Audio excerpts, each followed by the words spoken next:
Hello, it's Jordan here with Goblin's Garden, and today I'm going to be making an infused raspberry cheesecake. I'm really excited. It's getting kind of close to Valentine's Day, so I figured why not do a Valentine's-ish dessert, you know? So I'm really excited. Let me show you what I'm working with here. Okay, here are all of my ingredients, and I got the cream cheese, the seedless raspberry jam, vanilla, eggs, flour, sour cream, graham crackers, sugar, and the weed butter. So, yeah, let's get started. Okay, so for the first step, in a small bowl, we're gonna combine the graham cracker crumbs, sugar, and the cannabutter. And this is gonna be our crust for the cheesecake. So, you gotta crush up about 1.5 cups of graham crackers. So I'm gonna do that.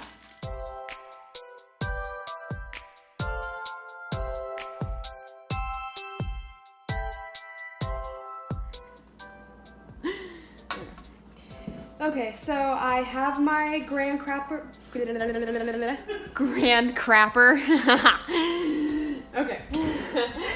So I have my graham cracker crumbs. This is 1.5 cups, and if anyone has any pointers on how to more effectively break up graham crackers, please comment, because I had the hardest time. It took me so long to break down all of these graham crackers. But I got it in a pretty nice fine texture. Next step is to add the butter and the sugar. So I'm going to melt 1/3 cup of cannabutter. And while my butter is melting, I'll add the sugar. So we're gonna add 1/4 cup of regular granulated sugar. Okay, so I got my melted butter, my melted cannabutter, and I'm going to add it to the sugar and graham crackers. Ooh, that is a beautiful color. Okay, and now we just have to combine this.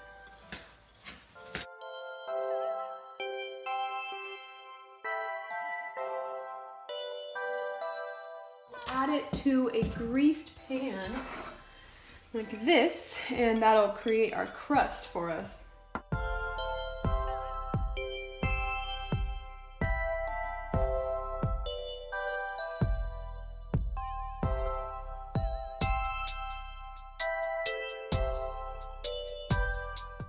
Okay, so here's my crust. It's pretty even and smooth, and you can tell now how important it is to get it to a really fine texture so that it's nice and even in your pan. Now that this is done, we can set this aside, and we will start with the filling.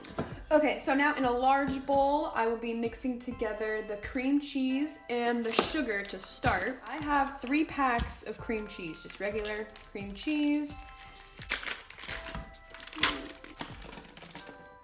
Okay.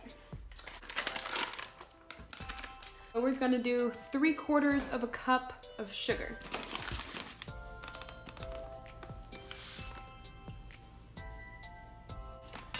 Okay, and you're gonna wanna use beaters for this step, just to make it easier on yourself. Okay.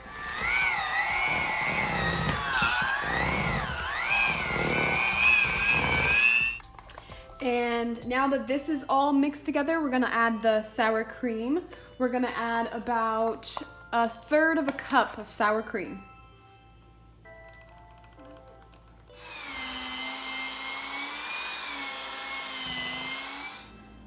Okay, so I have the sugar and sour cream and cream cheese blended together, and now I'm going to add the flour. Bam. And it looks like we're going to be adding about 3 tablespoons of flour. 1, 2, and 3. Then we're also gonna add the vanilla extract as well. We're gonna be adding 1 teaspoon of vanilla. Okay, and 3 eggs.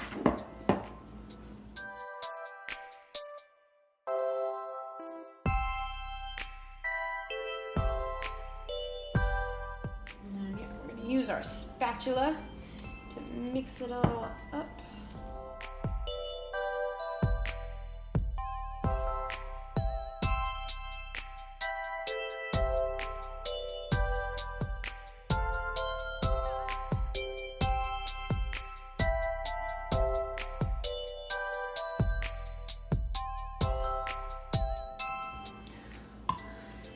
Oh my gosh. Okay, so my arm is completely dead now. I'm out of breath, if you can't tell. But this is all mixed together nice and smoothly. This is a really good texture. We are pouring it over our crust that we had done earlier. Add this to the crust.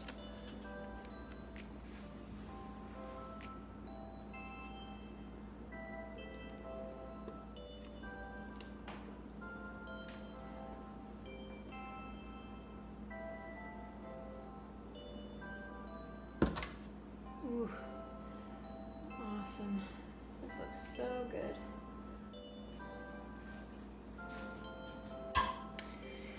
Bam, there's that. And now we are going to add the jam. So we have to heat it up and melt it either in the microwave or over the stovetop over low heat. I'm just gonna do the microwave. You can do whatever you want. So we're gonna add a 1/4 cup of jam. Okay, so I have my melted jam and we're going to add it on top in teaspoon size spoonfuls. So we're just gonna, yeah.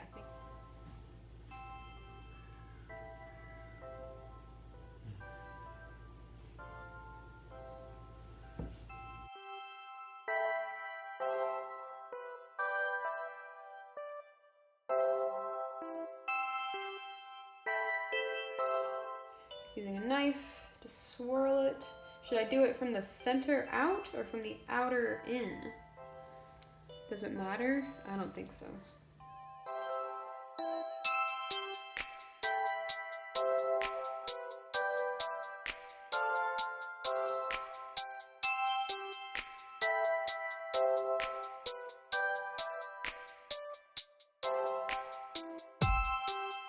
That looks good. Yeah?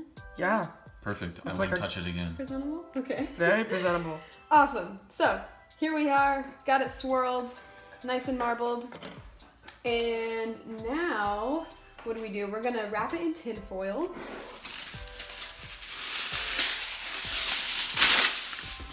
A beanie.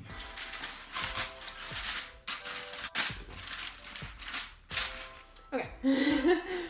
And then we're going to put it in a larger pan with a little bit of water at the bottom to keep the crust from burning at all.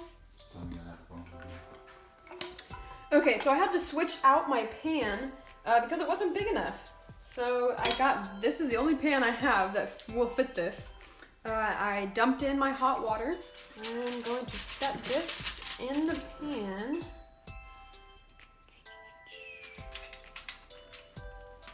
Okay, and then we're gonna put this in the oven at 325 for about 1.5 hours. A really long time, actually. So I'm just gonna set my timer. Oh, geez. Okay, about 1 hour. I'll put it for 1 hour and 20 and then check on it, see if it needs any more time. And yeah, I'll show you when it's done. Okay, so it's been about 1.5 hours now, and I'm just going to take the tin foil off the top and kind of see what it looks like.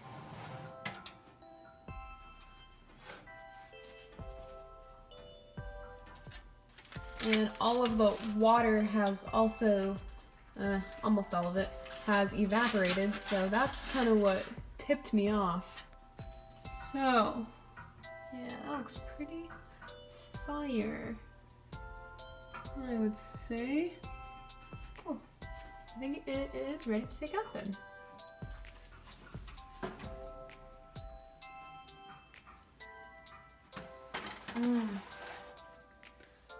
Nice.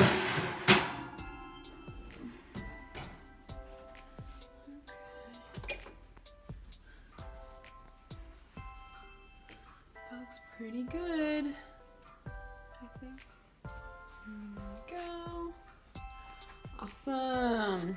So now we have to let it cool for 10 to 15 minutes until it stops steaming, and then we'll refrigerate it.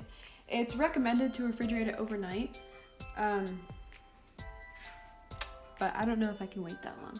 So, but we are gonna refrigerate it for at least 3 to 4 hours. But yeah, looks pretty yummy. And I'll show you guys some finished shots right after we take it out of the fridge too.